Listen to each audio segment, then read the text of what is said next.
So, welcome, ladies and gentlemen, dear friends and colleagues. My name is Michael Jona. I'm from the German Heart Center Munich, Germany, and I'm co-chaired here with my friend Giuseppe Tarantini from Padua, Italy, and from Philipp Bartko, Vienna, Austria. So it's a true pleasure because we have an exciting session today. The session is entitled Hot Topics in Structural Heart, and the exciting part about it is that we will have the session split in two main components. We have two live cases scheduled for you, and we all need to work together to make this happen and transit smoothly. So exciting stuff all the way, management of aortic stenosis patients from the very beginning, including lifetime management, to the very, let's say, potential failure of devices and what we can do for performing Redo-TAVI. In the second part, we will talk about the management of patients with tricuspid regurgitation.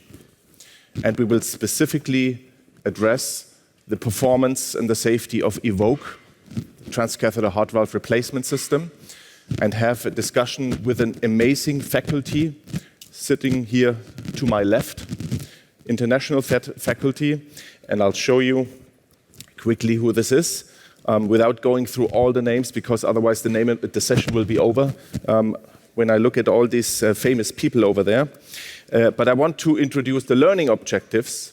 We want to learn how to maximize the benefits of TAVI with a lifetime management strategy that starts with the planning of the first procedure, to understand the latest considerations and techniques for Redo-TAVI and get exposed to the latest data from Europe. We want to explore the clinical need and examine evolving patient selection criteria for tricuspid transcatheter valve replacement through latest evidence, and specifically together with you discover EVOQUE and how it is reproducible and effective in this procedure with a proven safety profile through a live case and expert panel discussion. With that, Giuseppe, I hand over to you. Thank you. So good morning, everyone. This is just to recall to everybody that the spirit of the session, the heart of the session is the interaction. So I would like to invite all of you to jump in with comments and with questions. And I think now, Mike, we can get started with the case.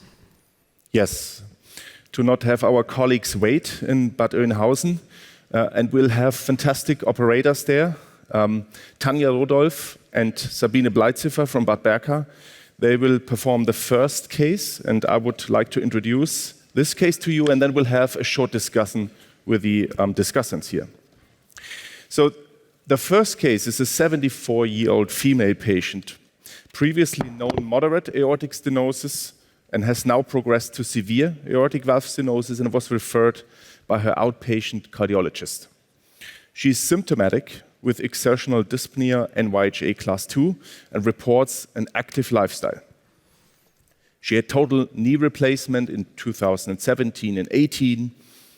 Those are her cardiovascular risk factors. She has arterial hypertension, dyslipidemia, and adipositas. She has a height of 163 centimeters, a weight of 97 kilograms, translating into a BMI of 36.5, and she reports an active lifestyle. That's her medical therapy. Nothing too exciting, some level of heart failure therapy and statins. And that's her lab investigations. Mildly anemic, she has a mildly elevated NT-proBNP, preserved kidney function, and a low CRP level. That's her ECG. What you can see is that there seems to be some level of left ventricular hypertrophy. Otherwise, conduction system seems to be pretty normal in terms of PQ duration. And this is her echo. You can see the hypertrophy of the left ventricle, and it was measured, the aortic stenosis, with a mean gradient of 40 millimeters of mercury. That's her coronary angiography workup, important, so that she has a very dominant right coronary artery without obvious stenosis. And she has some level of stenosis, the LAD, which you can see here, especially proximal to the takeoff of the second diagonal branch. I'll try to show you again so that you can see it at least one more time. So that will be an important point to be discussed. I'm showing you her CT scan, and as you can see, in the CT angiogram, there seems to be a low level of tortuosity, a moderate level of calcification within the aortic arch. And even if we go down into the aortic bifurcation, which you can see here, some mild level of calcification, but no obvious major obstacles or tortuosity. So the assessment you can see here, the perimeter-derived area, mean area was 23 millimeters. And you can see the height of the coronary takeoff, which is 13.5 millimeters with regards to the left main coronary artery and 21.7 millimeters with regards to the right coronary artery. We do see moderate level of calcification amongst this biventricular assessment, and you can see this is equally distributed amongst the 3 leaflets. This is a peripheral access by a 3-Mencho assessment. You can see the stretched out view. You can see the bifurcation of the iliofemoral artery seems to be low enough to perform safe puncture, and there doesn't seem to be an excessive calcification. So this is the summary. We have a Euroscore 2 of 1.09, STS score of 1.21, obviously low-risk patients. So with that, I would like to hand over to you, Giuseppe, to discuss with our panel about the appropriate approach in this patient. Okay, thank you. I think the case is very clear. So what we have, to summarize is that we have a relatively younger patient. He's 75 years old. It is on average the age of the partner 3 low-risk trial. We have a low surgical risk, but we have an extra factor that is the coronary artery disease. So I just want to go around, the panelists to say there are 3 points to discuss probably in a short way because the time is not infinite. But the point is that the valve type, the first valve choice, the second point is whether or not we need to go for revascularization and the timing of the revascularization. So let's go start with Thomas. Yeah, thank you, Giuseppe. So I think we have a truly low-risk patient in which we need to have optimal result regarding PVL and also to keep coronary access. So for this patient, and to answer your question, I will go for TAVI first because I think there is no critical LAD. She has no angina, so I will do TAVI first. I will do TAVI with balloon expanding valve to have optimal result, low risk of conduction abnormality, and also to keep coronary access for the future. So that will be my plan, and the timing of PCI will be after TAVI if any PCI is required for this patient. Okay, George, will you do, an evaluation of this, lesion or not? Before considering, because this is the strategy of Thomas, but what do you think in terms of you go by angio or you do something physiology or something else?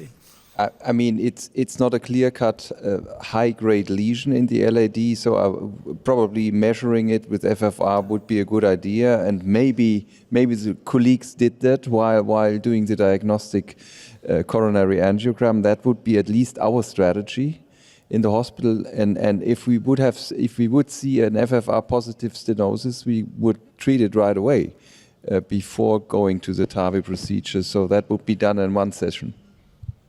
So let's go forward. What do you think? Well, I'm not convinced either that this is a truly relevant LAD stenosis, so I'd also go for a measurement. We need more information about that, but within this setting, I fully agree would go for a low-profile balloon expandable valve. The main thing we will need to discuss here is lifetime management, right? So we need to make sure that this patient that obviously does have some sort of coronary artery disease will have access to that even after the next valve. So it's valve type but also positioning probably, but we'll discuss during the live case this part. Raj. Yeah, I mean, this is the routine case in our cath lab, right? So I think you would go ahead. Our propensity is to use a short frame valve, which happens to be a SAPIEN 3 Resilia valve. That is what we would use. We would leave the LAD alone, and I think that can be actually addressed at a very different time. Okay, thank you. Radek? 3 messages here.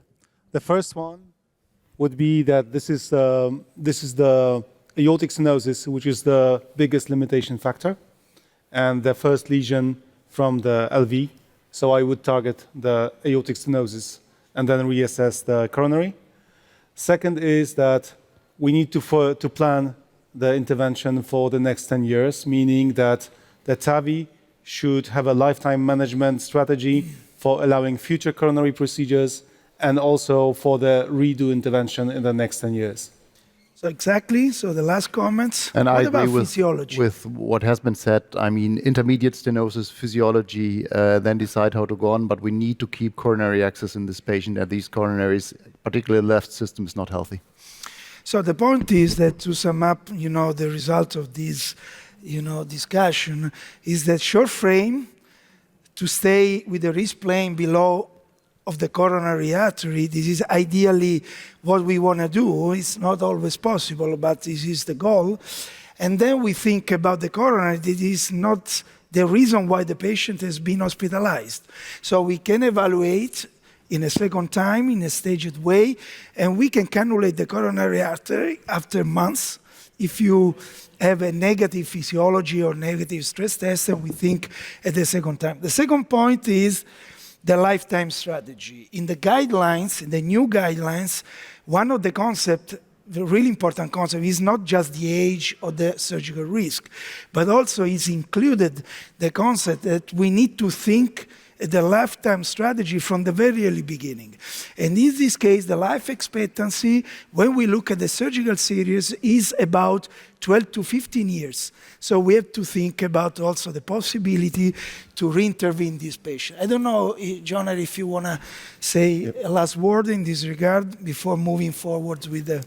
No, I think all of us are pretty much aligned. That's what I hear from this discussion. This is a standard case, as Raj said, exactly.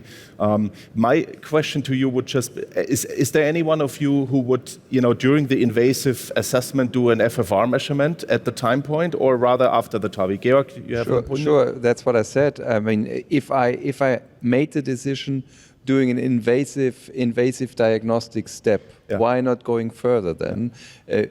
Instead bringing the patient back in a couple of months, I think that is not attractive for the patient. And would you go for IFR or FFR? I would go for FFR, and if the lesion turns out to be positive, then I would treat it. Because dyspnea could be also a symptom related to coronary artery disease. It's up to you. Okay. Wonderful. So we had a great discussion. I think it's clear. And now let's go to the cath lab and see their strategy, how to treat these patients. So we welcome Tanja Rudolph and Sabine Bleitziffer in Bad Oeynhausen, Germany. Hello, Tanja, Sabine, Hello, can you hear us? Everybody. Yeah, Yes. we can hear Very you well. Great. Hi, Michael. Hi. Good to hear you. Excellent. So, welcome to the hybrid OR in Bad Oeynhausen. As you already pointed out, to my left-hand side, Sabine Bleitziffer, my dear friend and cardiac surgeon who's going to perform the procedure. And let me just briefly introduce the team. To my right-hand side, our assistant, Erika, and we are also accompanied by our anesthesiologist, Natalia Efimenko. And we have also in the room a perfusionist who prepared the valve for us.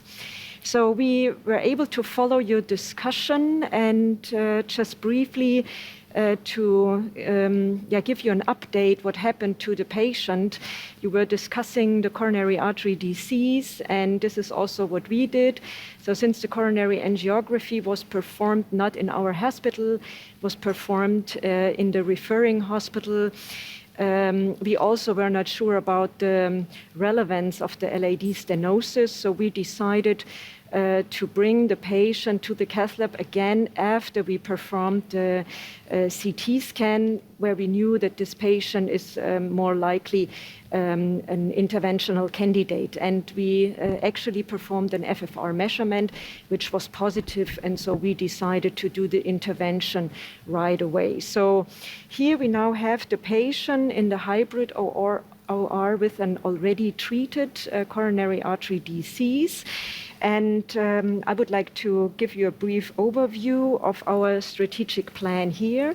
As you also pointed out, we agreed upon the fact that this is an ideal patient for a short frame valve due to lifetime management considerations. So due to the measurement, it's a 23 millimeter SAPIEN valve, and we also decided to go for a RESILIA valve due to the longer durability.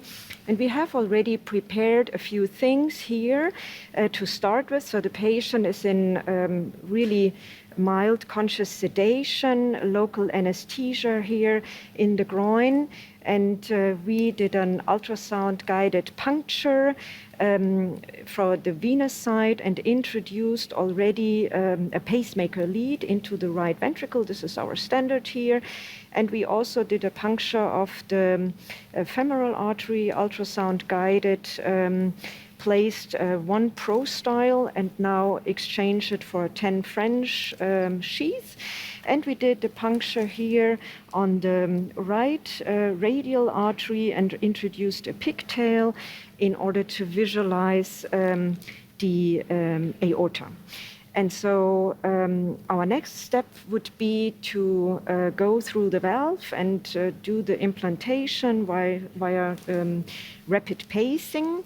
And maybe before we start with that, do you have any questions we might be able to answer? Wonderful, Tanya and Sabine, for your introduction. I think that's pretty much, we're pretty much aligned, I think, with the discussion we had before. Maybe we can, this is a low-risk patient. I would just like to hear also from the panel, in terms of minimalistic approach, who would be, rather doing this without any anesthetics? That's one of the questions I have. And B, maybe, what's the rule in your situation for having a temporary pacer? Are you doing pacing over the wire? Thomas? Yeah, I think we will probably use the same setup. The only thing is that we will definitely use the pacing on the Safari wire. And also in our program, TAVI program, we have two different types of patients. The one who need to be in the operative room or hybrid room with anesthesiologist. But I think that's definitely the typical patient which can be done safely, probably in the cath lab. Yeah. Yeah. Natalia, kannst du mal auf 90 pacen? Raj, how is this done in the United States? Yeah, I mean, this is not a very complex case, so it's very reasonable to do it without Pacer off, please. intubation and without general anesthesia and TE, of course. So we would do this case with conscious sedation. And, I think whether you use a pacer or, using a specific catheter or whether you pace off the wire is your choice. We tend to use a balloon tip pacing catheter. So. Yeah. Okay. So, Tanya, Sabine, have you made any choice on doing pre-dilatation in this case, or would you go straight with a valve? So, as you pointed out already, there is not a really severe amount of calcification, and it's equally distributed between the three leaflets. There is a mild calcification in the annulus as well. So we think that it's not necessary to do a pre-dilatation. So we would go straight to the implantation of the valve. And maybe if this is necessary, so if we see that the expansion of the valve is not perfect, we might do a post-dill rather than do a pre-dilatation in this case. And also from echo, her mean gradient was about 40. So I think it should not be a big issue here. And also you saw that it was pretty straightforward to get through the valve, and also introducing the pigtail was not a big issue. The anatomy, I think, is also very favorable. So no horizontal aorta, where it's sometimes difficult to get the valve into the calcified aortic valve. But I think all these points do not play a role here. So we would be very confident in just implanting the valve. Do you have any other thoughts on that?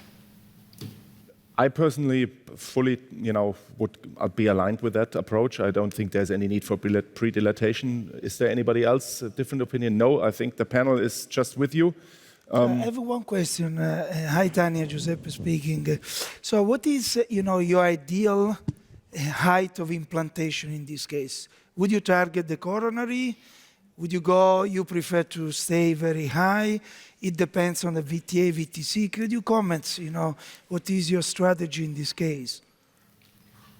Yeah, absolutely. So Sabine and I, we were discussing this. So I think we were not aiming for super high implantation position because we definitely want to be sure that there is still access to the coronaries also in the future. And even after, let's think, this patient would need an additional TAVI-in-THV in the future, but also not super low. I mean, from the ECG, you saw that she does not have any particular risk to develop a V block, so we are not afraid to do a moderate, let's say, 70-30% precision of the valve, but not super, super high, but also not particularly deep. Important comment also for the audience. Because always is a trade-off between pacemaker and staying with the wrist plane below the coronary.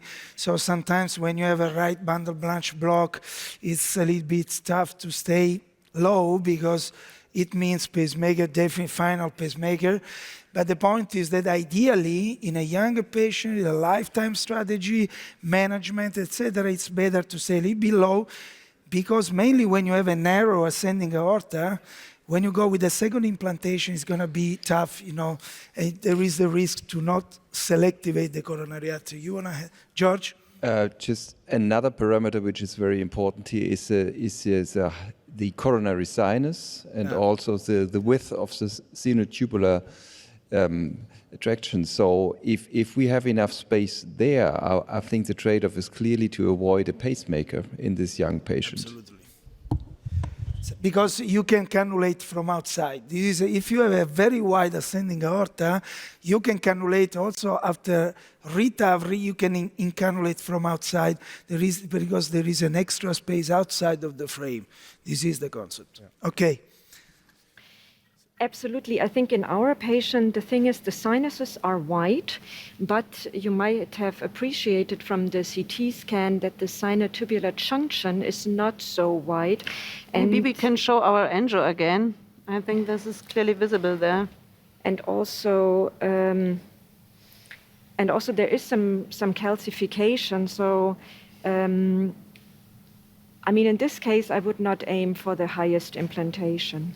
Yes, and I wanted to add something. You all agreed, and I also agree, this is really a low-risk TAVI patient, but for surgery, there is somewhat increased risk because you see the sinotubular junction is quite narrow. It's only 25-26 millimeters, and it is calcified. That might make it not so easy to slide the valve, the prosthesis through it without damage of the aorta. So actually also with this valve there is an advantage also, because in case we have a little bit of foreshortening, it's bottom up. So you can target the outflow. When you're fine with that, you can, you can envisage the final, the distal part of the valve where finish up. So this is important too. Okay, yeah. Tanya. So we are ready now here to introduce the valve. So the Safari wire is in place. You might have seen that it was due to really no kinking, no problem, or no tortuosity to introduce the E-sheath. And now here we have the SAPIEN 23 Resilia valve crimped already on the delivery system. We checked the orientation. And now we will introduce the valve.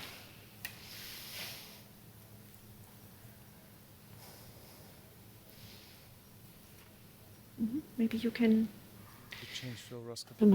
So you see the Safari wire is in place, and now we have to align or to bring the valve onto the balloon. So maybe you do here. So I unlock the catheter, I retract the inner catheter to bring back the balloon until I reach the white marker here on the inner catheter.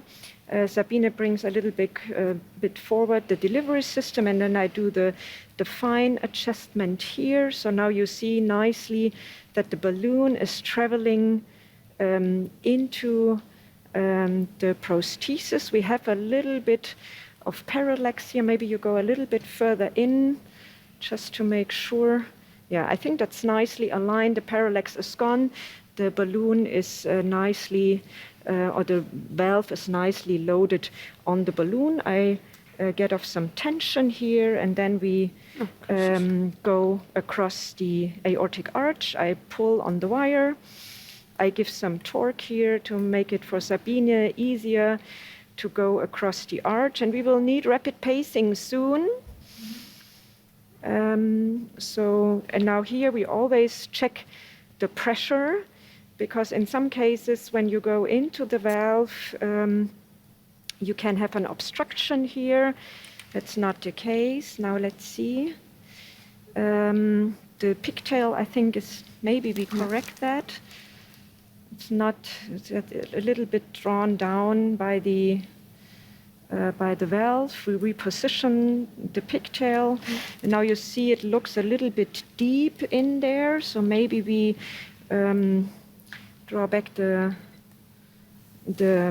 pusher, and then we do the fine adjustment.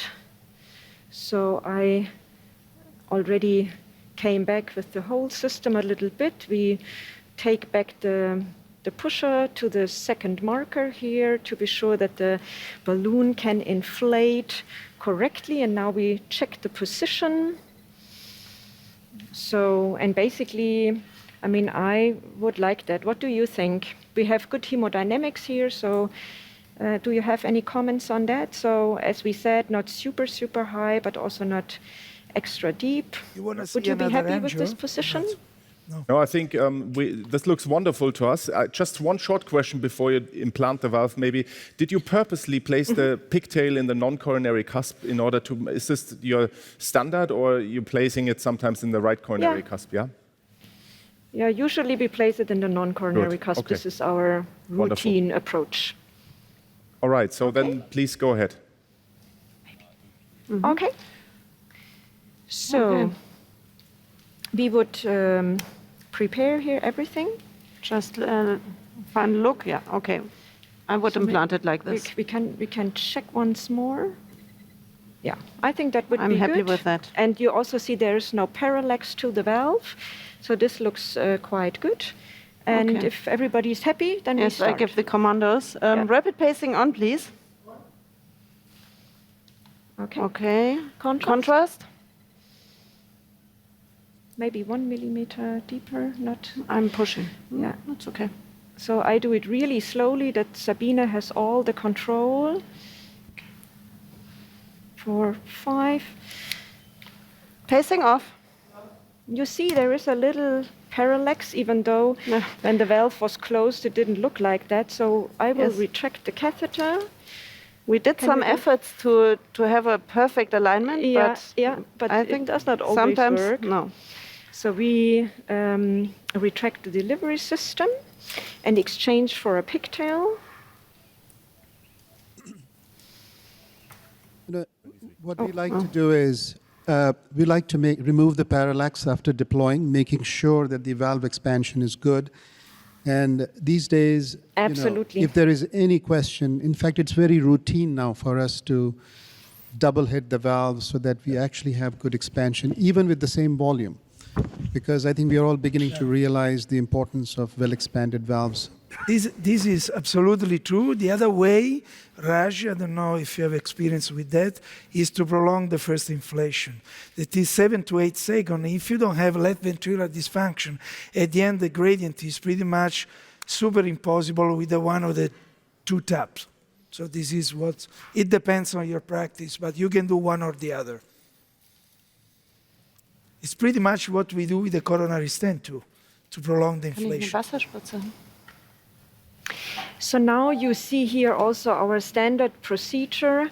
We do invasive assessment of the gradient, and we also always do an echo I corrected the position of the C-arm, so the parallax is gone. And I think you can nicely see here from the invasive assessment that there is no residual gradient. There is a nice separation between the diastolic pressure of the LV in blue here and the aorta in red. So it looks like there is no significant PVL. And now you might also be able to see the echo. Maybe we can switch to echo now on the big screen if possible, please. And you can see here a four-chamber view. You might also appreciate the hypertrophy. And now you see here the valve in place. It seems that there is no relevant PVL. The pigtail is still in place. Do you have any subvalvular gradient or not by echo? Yeah, we can check that. So maybe we go for a CV Doppler here. I mean, the patient was rather dry when we started, so we gave some fluid already. Let's see. Well, this looks pretty good, I would say. So low gradient. Yeah. Yeah.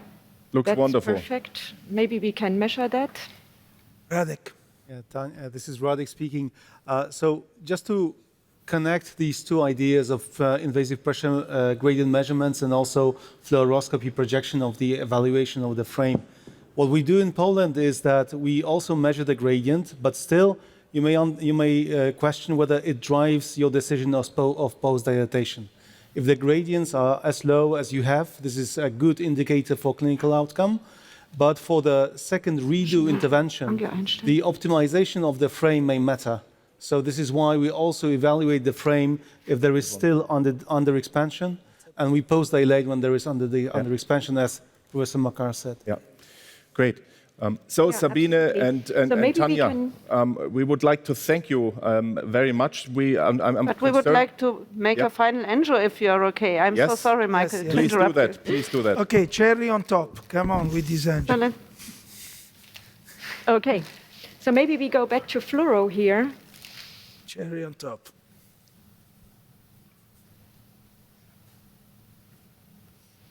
Okay, so let's do it.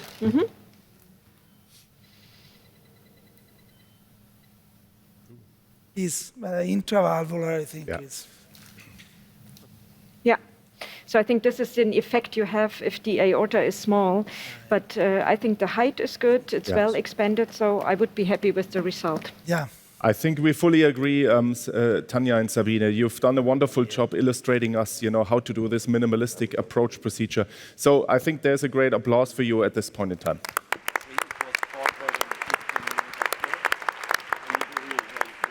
Thank you very much for the transmission, and we hope to see you soon again here. Take care. See you. See you. All right. So with that being said, it's time to think about the next step in a patient's journey during the management of aortic stenosis. And that would clearly be, unfortunately, if the valve fails. We don't know when they fail, 10, 12 years, 8 years. I would like to invite Radoslav to give us insights from the Redo-TAVI registry, where we collected a large number, the largest number to date of cases, and please present us the main results. Thank you. I would like to speak in behalf of 59 centers who are looking forward and understand on what are the outcomes of redo interventions. And these are the centers in Europe, in Israel, and Canada, on behalf of the Redo-TAVI investigators and also of my co-PI, Professor Giuseppe Tarantini. The background and the reason for this study is that TAVI is being increasingly used in patients with long-term lifetime prognosis, meaning that they are very likely to develop the degeneration and experience degeneration of their bioprosthesis. As we know, the Redo-TAVI outcomes are much better than the explant with surgery, and this is why we may expect that the redo interventions will increase in the future. And as all the current evidence is based on retrospective data, I would like to present you the outcomes of the first prospective Redo-TAVI registry in this cohort of patients. The objectives of the Redo-TAVI was to analyze procedural and 30-day outcomes of Redo-TAVI procedures using a balloon expandable device, SAPIEN, of the SAPIEN THV family, as at the start of this study, it was the only one registered for this application.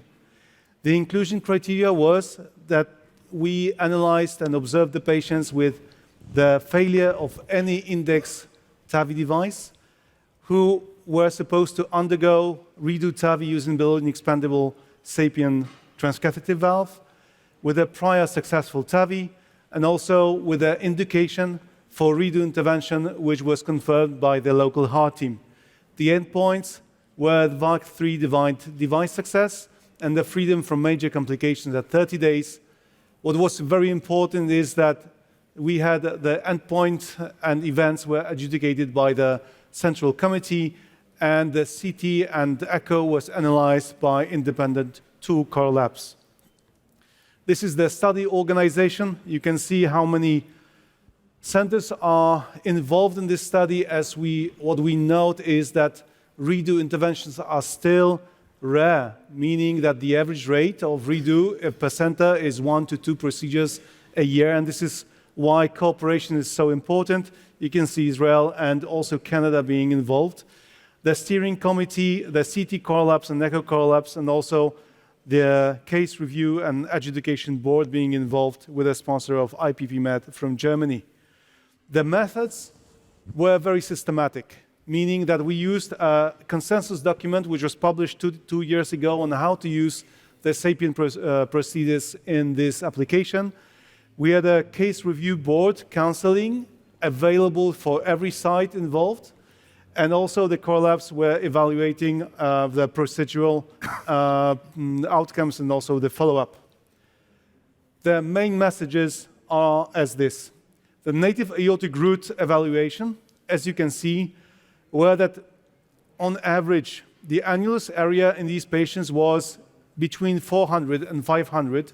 And what was quite interesting is that we observed that the prostheses used for short frame devices were most likely to be used in small annuli, and while tall devices for evolute were used in larger annuli.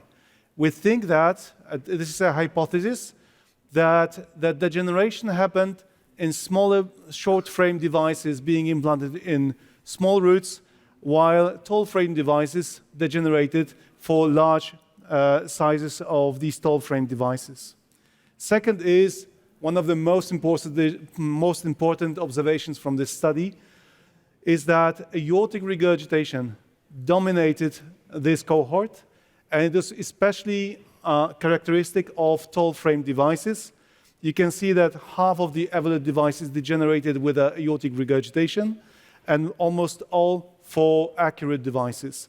While in balloon expandable SAPIEN, almost 60% of these patients degenerated with a stenosis.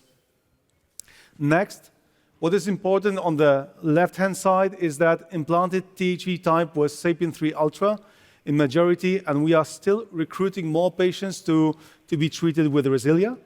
While have a look on the right side, this is extremely interesting to see that the 23 and 23 SAPIEN was most likely to be used for the redo, while 29 is in extreme minority because it does not match most of the tall frame devices because of the waist being much less than 29, and also it may only match a previous 29 SAPIEN device. If you go down to see the coronary protection, we also see an interesting pattern. Is because the coronary protection is quite often used, either with a wire, and the final chimney stenting was quite predominant in almost 20% of these patients. We think that maybe it is not needed, but it drove these procedures to a very good outcome. And these are the outcomes presented. You can see that 30-day EVOQUE 3 device success was 95%, and all-cause mortality was low, and it did not change between the procedure and the 30-day observation. The stroke remained low despite these procedures involving quite complex scenarios, and also that the coronary obstruction rate was very low. It was 1.4%, be it either at discharge or at 30 days. Also, the bleeding rate was low, and the pacemaker implantation was still at 6.3% at 30-day observations. The THV performance analyzed on echocardiography was very favorable, despite having 2 cages of metal frames for Redo-TAVI. And you can see the benefit was the same despite the stenosis or regurgitation. And also the benefit of echo was invariable for all sizes of the SAPIEN used, from 20 to 29 for Redo. This was confirmed with invasive measurement, and you can see also that it was that the benefit was regardless of the failure mechanism and the Redo. And something which was presented today at the abstract session for Redo-TAVI registry is that short frame devices benefited from the use of short frame SAPIEN as much as tall frame devices being treated with a balloon expandable short frame device, meaning that it's not so that we should use tall frame in short frame and short frame in tall frame to have the biggest benefit. Actually, this is the first study to confirm that the use of short frame device in a short frame is as beneficial as the short frame in tall frame. In conclusion, I would say that the study from so many centers evidenced that there is a high procedural success with a low mortality and stroke rate when used with a frequent coronary protection, that the use of short frame SAPIEN family device is a safe procedure and safe strategy for Redo intervention, and that the Redo-TAVI study is ongoing in all 59 centers, and it will inform on future strategies and also on the durability of Redo-TAVI procedures with new findings published with a 1-year observation. Thank you so much.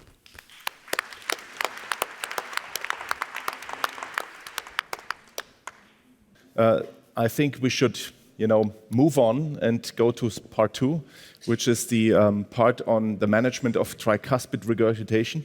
And for that, I'll hand over to you, Philipp, to continue. Thank you very much. My pleasure to introduce Dr. Besler for the next talk about optimized patient selection, insights from real-world use of the EVOQUE system. Christian, thank you. Thank you so much, dear colleagues. So our understanding of the tricuspid valve has advanced considerably over the last years. And while applying transcatheter therapies, we have learned that there are certain anatomies that favor edge-to-edge repair. There are others that favor replacement. Then there's a gray zone in between where both therapeutics may be an option. However, it's important to consider that there are also patients where repair or replacement, the benefit of repair or replacement is rather uncertain or unlikely, such as in patients with very advanced RV dysfunction or patients with unfavorable pulmonary hemodynamics. Attempts have been made to provide us as clinicians with some guidance on how to choose patients for transcatheter edge-to-edge repair.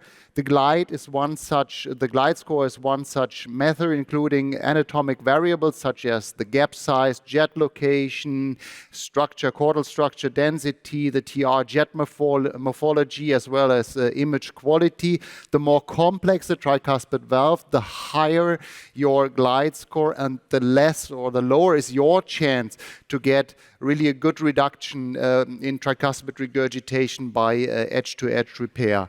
Recurrent or residual TR is a problem in clinical practice. It occurs in up to 21% of edge-to-edge repair patients. They end up with a TR grade of equal or greater than severe.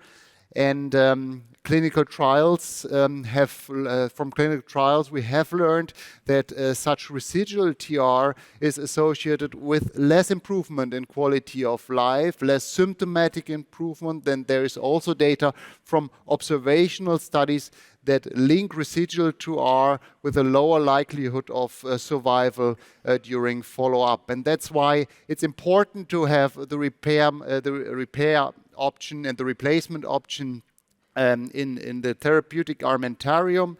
The EVOQUE system is there, a low-profile system, 28 French delivery system, 4 different valve sizes that allow a more definite and anatomy-independent treatment of tricuspid regurgitation, independent of the tricuspid valve complexity. So even treating patients with larger gap sizes, a high number of leaflets, unfavorable jet locations, it can be applied to patients with various TR etiologies. It covers a broad spectrum of tricuspid annular dimensions, and it can even be applied in patients with pre-existing leads. However, caution is warranted in these patients. You have to team up with your EPs beforehand and try to find option just in case there is a problem with the transvalvular lead after jailing it with a prosthesis.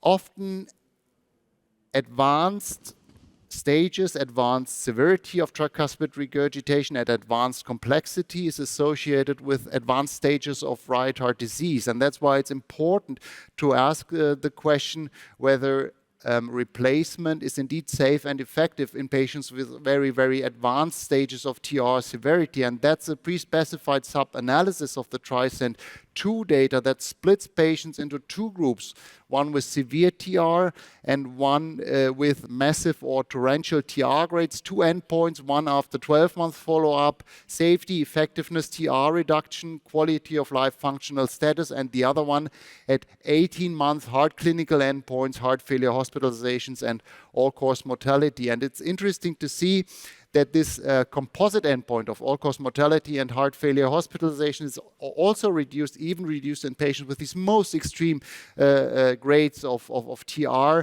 That's mainly driven by a reduction in heart failure hospitalizations with a number to treat of 7. Of course, the absolute number of events is higher in patients with those very extreme TR grades, but the relative reduction is comparable to patients with just severe tricuspid regurgitation, and it's accompanied by superior clinical benefits, consistent TR elimination, and meaningful improvements in quality of life and other functional outcomes. I would like to briefly touch the recently published early experience data, one European, one US analysis, and they actually, a learning curve can be appreciated in these early experience analysis. There's a lower rate of complications than we used to see in the early studies in the TRISCEND studies. TR elimination is consistent, a similar improvement in heart failure symptoms. And what is most important for me, I think, with these early experience analyses that include a larger number of patients, is to get a more granular understanding of the patients we are treating and to better dissect the patients that derive a benefit from this intervention. For example, patients with baseline moderate or severe RV dysfunction, they do not derive a similar clinical benefit. It's even associated with clinical failure at 30 days. Same so for patients with pre-existing conduction disturbances. That's a red flag and may end up in new pacemaker requirements. The US experience more or less mirrors the European analysis when it comes to the bottom line, of the results.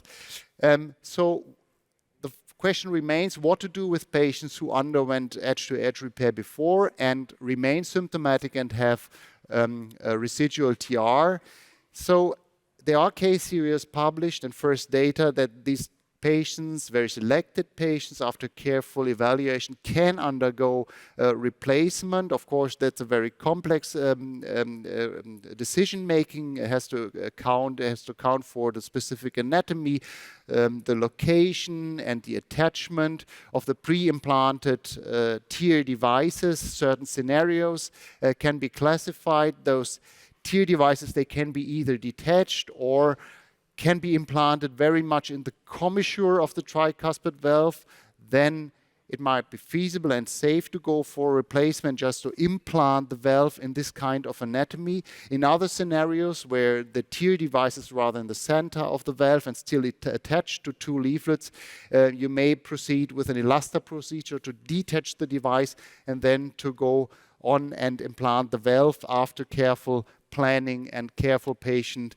selection. That's one such case that was admitted to our hospital after external treatment for atrial functional TR. Actually, this is a failed Clover anatomy with two detachments, severe residual or recurrent TR, severe symptoms. He was evaluated for a 56 millimeter EVOQUE valve, and the most critical part is really to, when you actually deploy the valve, to stabilize, to capture your devices within the anchors. Once you achieve this capturing, it's pretty much a straightforward procedure, and the final result is shown on the right-sided fluoro pictures. That's the discharge echo. You can see on the 3D imaging from the ventricular side the two clips, the two tear devices that are within the valve frame. Perfect result, no residual TR, mean gradient of 3, and a marked clinical improvement in this patient. So taken together, replacement is for a broad and diverse patient population. It's independent, anatomy independent. Maybe it's also possible in patients with prior intervention, so in a failed TEER scenario. The sub-analysis of the TRISCEND-2 trial underscores the safety and effectiveness in various types of TR severity, and the recent real-world analysis early experienced clearly demonstrates that the reproducible and consistent outcomes very much comparable to the TRISCEND-2 trial program. Thank you very much for your attention.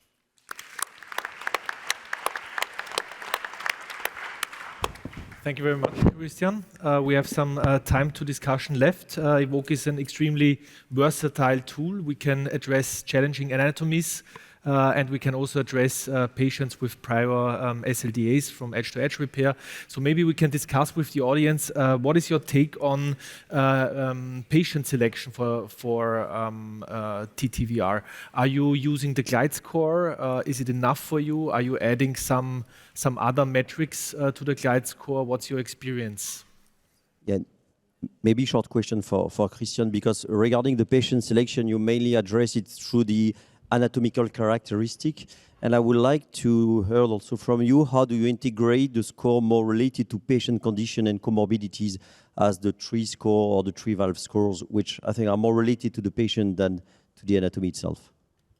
Well, of course, you have to take everything into consideration, the anatomy as based on echocardiographic imaging, but also the comorbidities of the patient, right ventricular function, invasive pulmonary hemodynamics are of importance. So it's the overall picture that's important, and not just the anatomy.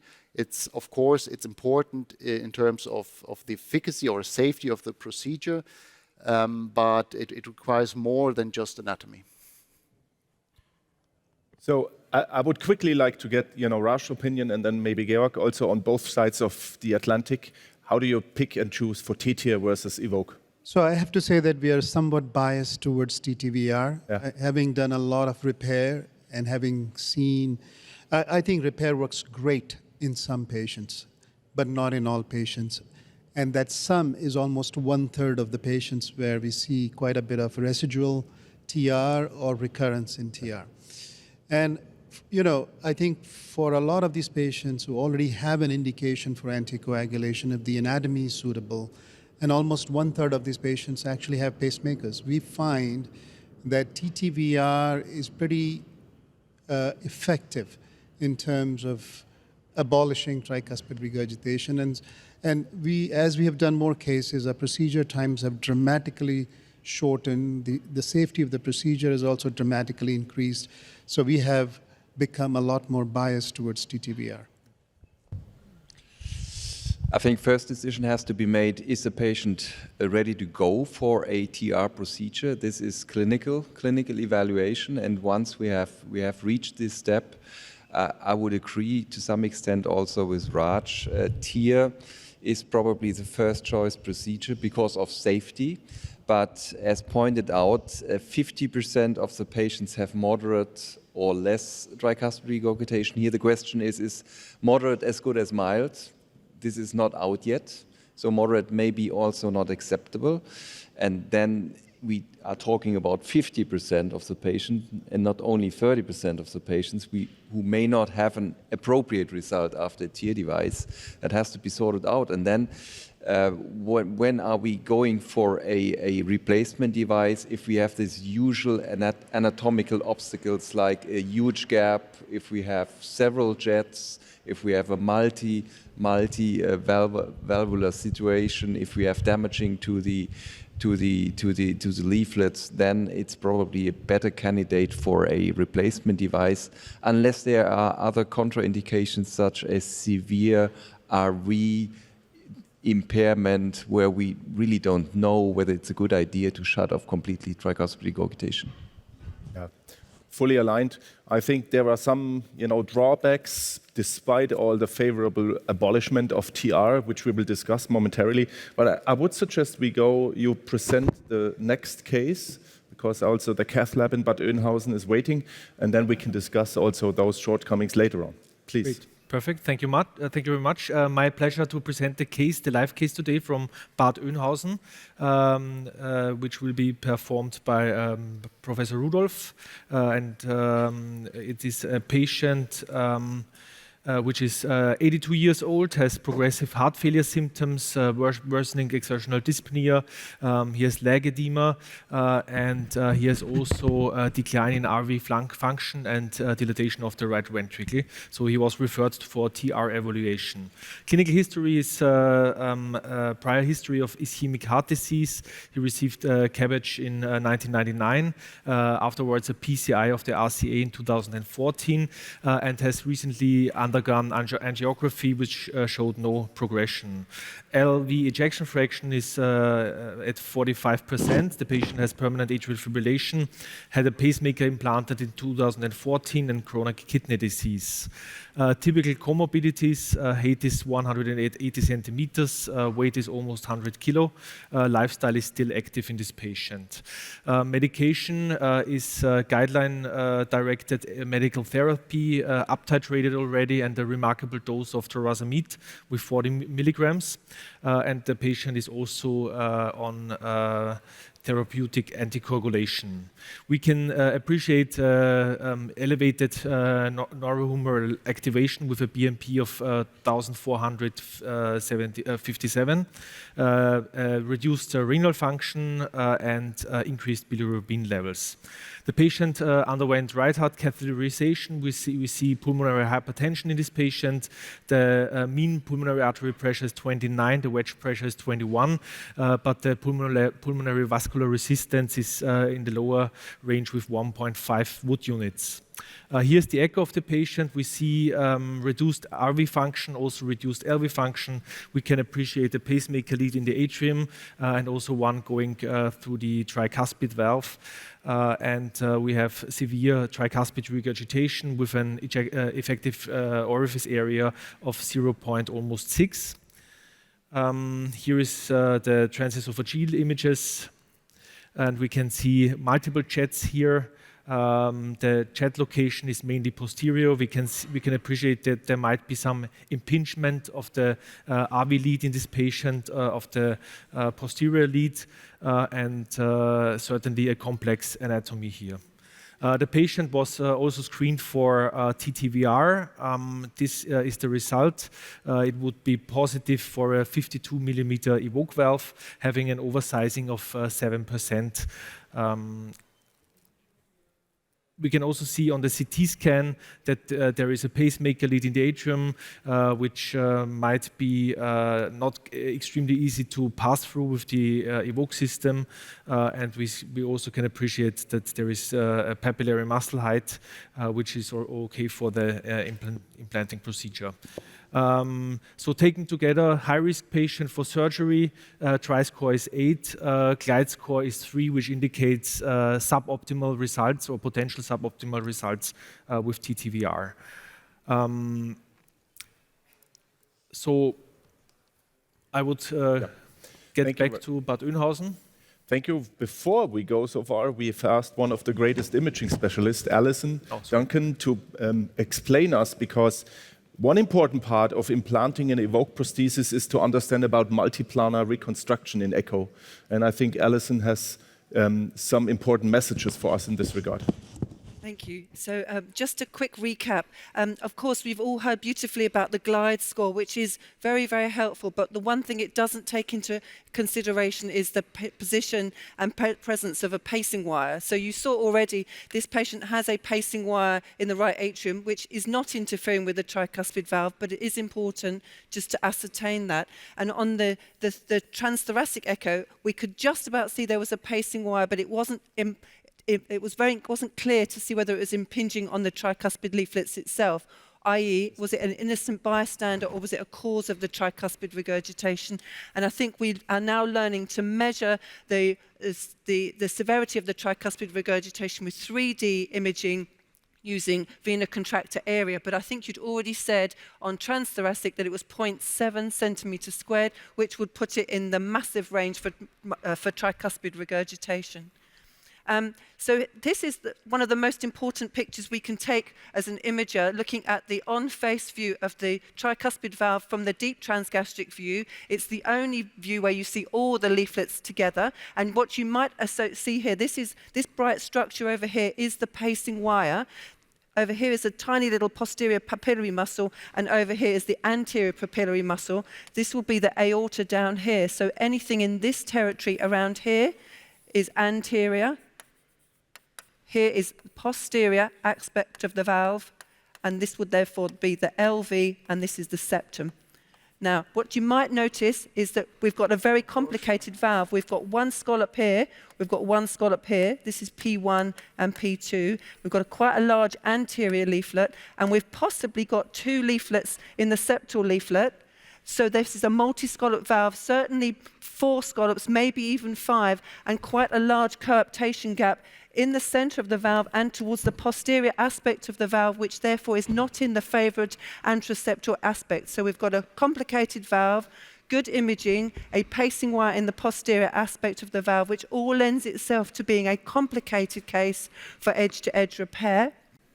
So just jumping ahead, I know you've not seen these yet, but just to help you to understand the procedure when it's coming along. On fluoro, we have got some good imaging markers. We know what is anterior and we know what is posterior, but that's pretty much all you get from the fluoroscopy. So this is a very echo-driven procedure.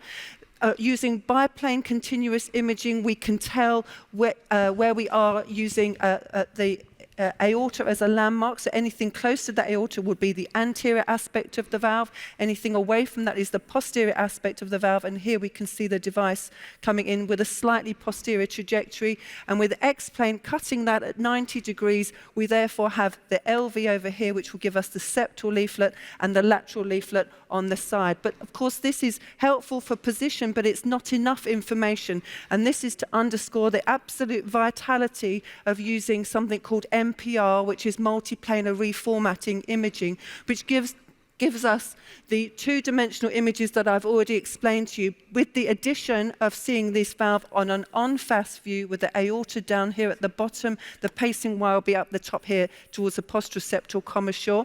So again, it will help us for position and trajectory. But then when we're delivering the device, it's really important when we do the so-called spin, which you will see us spinning around on the 3-dimensional image. If we follow this green line as it's going around, we follow the green box. You can see it here, and we will look at how that leaflet attaches into the baskets of the EVOQUE anchors to make sure that we've got the leaflets inside the cage and we're not pinning the leaflets on the outside.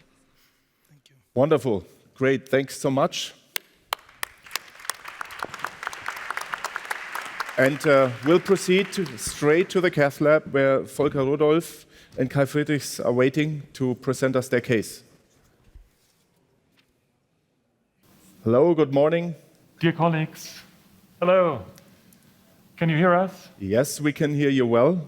So we had a nice illustration of imaging, and maybe I would suggest that you just start explaining us where you are at this point in time so that we can understand what the next steps will be. Sure, thank you. Welcome here to Bad Oeynhausen again, and we are very excited to share our case here with you in the next couple of minutes. But let me first start with introducing the team. My name is Volker Rudolph, next to me is Kai Friedrichs, and on the echo we have Maria Ivanikova. We have Isabel Steinbach and Mike Hummert as our catheter nurses, and we have Adam Salem as the anesthesiologist and Denise Steinbach as the anesthesiologist nurse. So we already started with the procedure and are right now at the position where we created the capsule gap, and we just want to show you very briefly what we did so far. So we inserted this 28 French system over a safari wire, and the safari wire we placed, maybe Kai, you can play the angiography, and maybe we can also see the echo still image. As you can see, we placed this over an Achilles steerable sheath. You see that we went cranial from this sort of noose that the right atrial lead creates, but we were septal of it. So this is how we place the wire. For wire placement, it's always nice to go so cranial, which is on echo anterior, and then have a lot of flex on the Achilles, and then go in with the wire. And what we want to achieve, and you can appreciate this on the echo image, is to land not anterior of the papillary muscle, but really in the apex, which here is nice because you have some guidance through the lead. So now, as I said, over this wire, we then simply advanced the system, and I will go live now with the angio. This is the current situation that we have. What we do at this position is a team timeout with the goal to see if we are in a good position. So we talk about position and trajectory. I think this is important, this terminology. So position shows us where we cross the valve, anterior, posterior, as Alison pointed out, and trajectory is just where we're pointing at with the catheter. So are we pointing from septal to lateral or whatever? And so this is now live, the position trajectory of the catheter. We were satisfied with that. In order to achieve this position, we had to use some steering. So obviously, you need primary flex, which steers you down to the valve. But then we were a little close to the septum. And to move away from the septum, in order to not have a too strong septal lateral trajectory or septal hugging, you need the secondary flex. And this is what we did. And then we had a little bit too much height. And what you can do with the catheter is that you can add depth. And we did this as well. And now we are at a depth of 2 centimeters. Maybe you can show the measurement. So this is the measurement from the capsule gap, which you can appreciate as a white line I think you can nicely see it here in the echo to the annular plane. And this is okay. So you do not want to be deeper than 3 centimeters. But we already sort of anticipate that when we open the valve now, the catheter will move atrially, and so we will have to add more depth or do maneuvers to compensate for that. And I think with that, we are going to continue with the procedure unless there are any questions. Any questions from the panel? I think this looks good to me. You've created the capsule gap clearly visible to all of us, which is an important first step to understand depth. So why don't you just proceed? We can have some, discussion in the meantime, and we let you work a little bit, and then you just interrupt us when you are ready for the next step.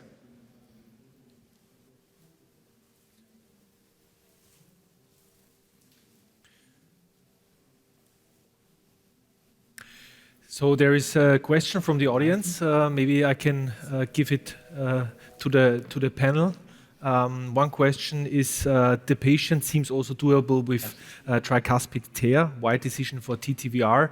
Are you agreeing on this decision, or would you rather go for... I mean, we talked about this, but maybe you can very briefly... So just in terms of the agreements with clinical hemodynamics and anatomy, so let's say the patient is not a good candidate for TEER for clinical and hemodynamic reasons. Anatomically, it's on the border because potentially the patient is doable for edge-to-edge repair, but not with a reduction to less than mild MR because of A, the complexity of the number of scallops. The coaptation gap was just over 8 millimeters. There is a pacing wire there that is causing a little bit of shadowing, which interferes with the image quality. We don't really know yet about caudal density, and the jet was not anteroseptal, it was towards the center and posterior. So all of the features on the glide score that would be unfavorable for edge-to-edge intervention. Fully agree. I mean, this patient is not favorable for T-tier. It's not forbidden to do that, right? So I think the comment that Christian did earlier to see the whole patient, right, is quite crucial because we know that we might have a prognostic benefit if we have a full abolition of the TR or a reduction to more than mild or less than mild. And I think if we have the tool and we can safely use it in order to establish this result, we should maybe go for TTVR. It's not forbidden to do T-tier, right? And try, but you most likely won't end up with a great result. Yeah. So, Volker, do you want to update us what you've done so far? Sure. So we now retracted the sheath that held the valve in it. And by doing so, as we anticipated, the valve moved atrially, so we compensated for that by giving depth. We're maxed out on that now already. And we moved to a full flip. So now the anchors of the device are out, 9 anchors that are out now. During this step, you have to take care that they're always underneath the leaflets, obviously. And now we are in full flip. And this would be now the first position where we would like to do a spin. So what this means is we want to check that all of the anchors are really are capturing leaflets. And for that, I will hand off to Maria on the echo, and she will explain to us what we are looking at. So different to the explanation before, we have in the upper right an anatomical view of the tricuspid valve. So we have aorta at 11 o'clock. And here on the left side, we have the septum. So here is the anterior part of the valve, and here is the posterior part. And we start with the anterior anchor at 12 o'clock, and we are looking in the lower left on the right side of the image. And this anchor is engaged. I rotate the planes to the 1 o'clock. This anchor is also engaged. Here we have some shadowing. At 4 o'clock, anchor is good, is engaged.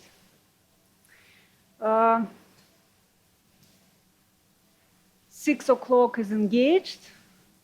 7 o'clock is also engaged. 9 o'clock is engaged. 11 o'clock is engaged, and we are back at 12 o'clock, so also of anchors looks good. Yeah. Wonderful. So it looks pretty good. So we let you proceed with the procedure. Maybe we hand out Raj. You feel comfortable at this point in time? Yeah, I think it's important to make sure that no leaflet is pinned. Yep. And I think either you have to be engaged or you have to be ready to engage. And the valve will foreshorten as the expansion continues. So the other important thing is to make sure that you continue to give depth if needed so that you continue to be below the leaflets. What do you think about trajectory? I think we're looking a little posterior. So at this point, you can let go a little bit of primary and maybe go forward a couple of clicks. But also a lot of times when you're unsheathing, you're doing the job of taking off a little bit of primary. But wouldn't be unreasonable to go. Yeah, and I'm forward by a couple of clicks. a bit concerned about the lateral leaflet. You can see that on the lower right image. I may be wrong, but he may have to gain a bit more depth. Yeah. Also, we are on the lateral side. We are a little bit higher. Yes. All right. So I think overall, just giving a little bit of depth might help, but also you can give a little bit of secondary, so that you would move a little lateral. So I think that's very good suggestions indeed. So I think what we would do, we would move in a little in order to move anteriorly, and then also release some of that flex. And I think also the comment with regard to the lateral leaflet is very well taken. And as much as we would like to do it, we cannot give more depth because it's maxed out. So what we will do is we will use secondary flex in order to be able to achieve that. You can also pull the nose cone back. You could pull the nose cone and a bit the wire. Yeah, and that will help you go a little deeper. Yeah. So that happened, right? A little bit. Yeah, we did that. We just did.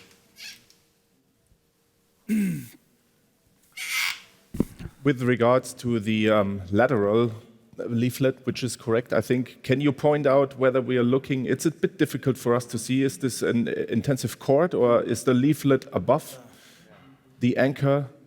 A bit hard to differentiate for us. Or is at this level, I don't know if the commissure is there too. Yes. Maria, can you comment on that? Is there a commissure? We are looking at the anchor on the right, lateral, at 12 o'clock. Is there a commissure? Is there any commissure there or not? No. Yes, I think it is a commissure. We have one commissure AS at 11 o'clock, and at 2 o'clock we have AP commissure, and at 6 o'clock we have PS commissure. Now it looks better. I mean, now we see that there is leaflet. Yes, leaflet is moving above, and maybe it's a secondary cord. So we would continue and start to get a little bigger. I mean, if you are unsure in this situation, what can sometimes help is a transgastric view that shows you also nice centricity of the valve if necessary. But I think they're doing the job very, very marvelously so far. I think that lateral issue that you have in may have something to do with, there was a very small papillary muscle in that posterior, there was definitely two scallops, so it might be they're just coming up underneath the two scallops there. I think it looks quite good now, to be honest. We like it, but we like also the suggestion to check it transgastric, so maybe we do that also to demonstrate that.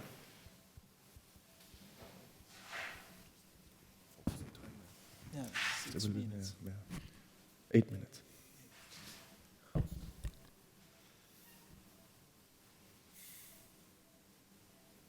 Maybe we can focus on echo now and show it a little bigger.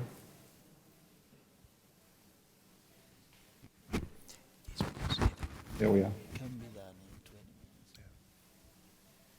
So it's actually quite a posterior position. You see, it's right towards the back of the. Now it looks like the images we were going through on the procedural analysis. So it's got a slight posterior bias, and you can just see if you look at the 12 o'clock anchor on the left-hand screen, you can just see the papillary muscle coming to the left-hand side of that. So it might be that that's where you're not just trapping the leaflet because you're pushing it back, pushing the commissure backwards. I should say posterior. Well, yeah. So I think we absolutely agree. I think, but in order to do this maneuver, we would go back to our home view, the MPR view, and then move the valve a little bit anteriorly, and then I think we're set to release it.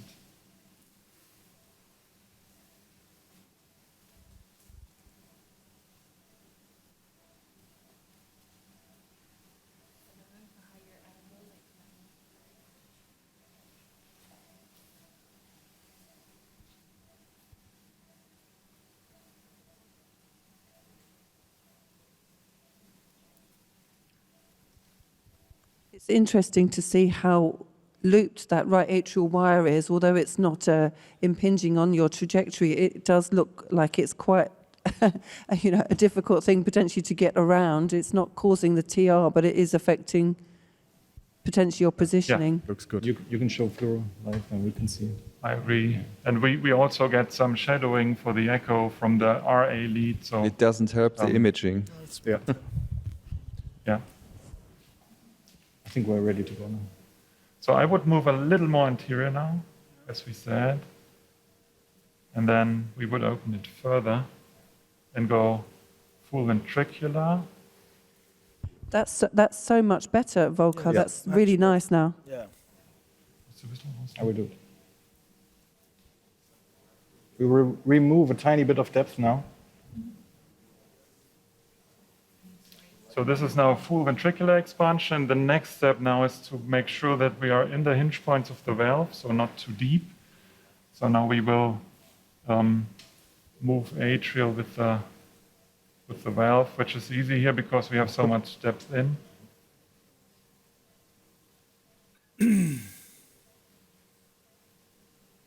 I would stop there. That's good. This looks quite okay for me. Perfect. It's perfect. Yeah. Now we go for the last piece. And then we would go for the atrial expansion, which will then release the device. Yeah. So we will, wir werden die Klappe freisetzen jetzt. Looks very good, I think, in terms of position and height. Position, height, and trajectory is all very nice. There we are. Okay, that was it. It looks very stable as well. Go back here the full way. Can you fluoro? I will retract the next Okay, one. so obviously he's paced, but rhythm is stable, which is obviously a point of discussion at this point. Now we're removing the nose cone. We'll take out the depth, so we remove everything that we employed here.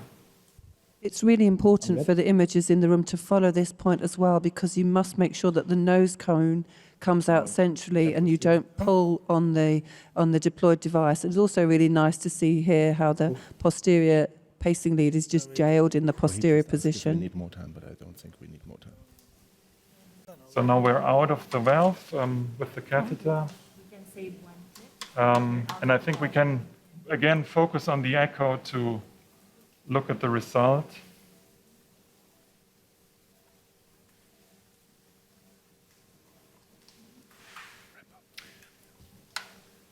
Maybe, Maria, you can comment what you're looking for now at this point.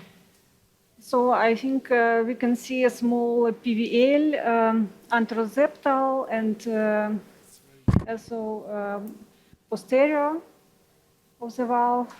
But it is very small PVLs, so I think it is a good result. I would obtain the gradient.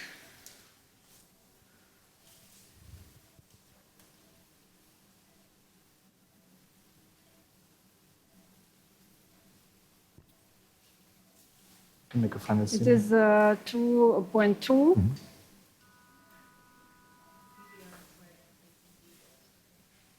Yes, the posterior PVL is the position where we have the lead, the wire.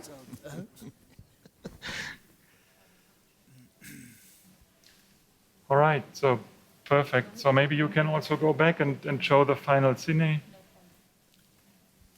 Yeah, this You really sort looks of beautiful. see. Maybe we can switch to fluoro. There we are. Yeah. Yeah. Okay. Can you let it run again? So you see there's some interaction with the RV lead, obviously, and this is where we have the little PVL. So, but I think overall it's a good result, and I think we're quite happy with the implantation. Yeah, I must say, Volker, you've done an amazing job, impressive demonstration how this has been done, and I think you deserve an applause here.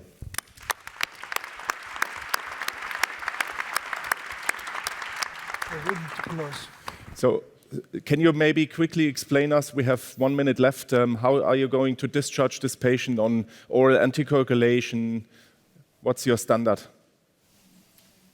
So the standard is in most patients, because most patients are on anticoagulation anyway because they have atrial fibrillation, and we will continue. That's our routine practice with whatever they came with. So this patient was on a DOAC, so we will continue this. And so only if then we would see an increase in creatinine, we would escalate to vitamin K antagonists. Yes. And we don't use platelet inhibitors. Yeah. And you will close the groin with a standard ProGlide. What did you do beforehand? No, we just do a set suture. Set suture, Our okay. experience works well. Okay, again, thank you so much to Bad Oeynhausen for both cases. Amazing, and that's really great. Thank you. Yep. Any additional comments from the panel? So I think just an important thing that I'd like to raise is that the most important thing is to make sure that when you're flipping the anchors, you're above the papillary muscles. I think we were doing some other discussion and we didn't bring that up. So I think that's an important point. And the other important point from the procedure here was that we like to keep the wire in the RV just in case if there is a need for pacing. In this patient, there was a pacemaker because you can pace over that safari wire if you need to while you are taking things out. And also we will actually, what we do is we'll have the alligator clips ready to pace on the safari wire in case we need to. Yeah. Thank you. So I think, Philipp, it's time for a short wrap-up. Thank you very much for the great case, and thank you also for the great presentation. So I think taken together, we have learned today optimized patient selection for tricuspid procedures. We have seen that tricuspid regurgitation reduction has a new benchmark. We need to address it in most of the cases fully or to less than mild. We have learned about critical anatomical challenges in patient selection for the procedures and the complexity, not only clinically but also anatomically in the patients to address. And the new tool of tricuspid repair and replacement is optimized to improve patient outcomes. Thank you very much. With that, I wish you a very pleasant remaining course. Thank you for your attention.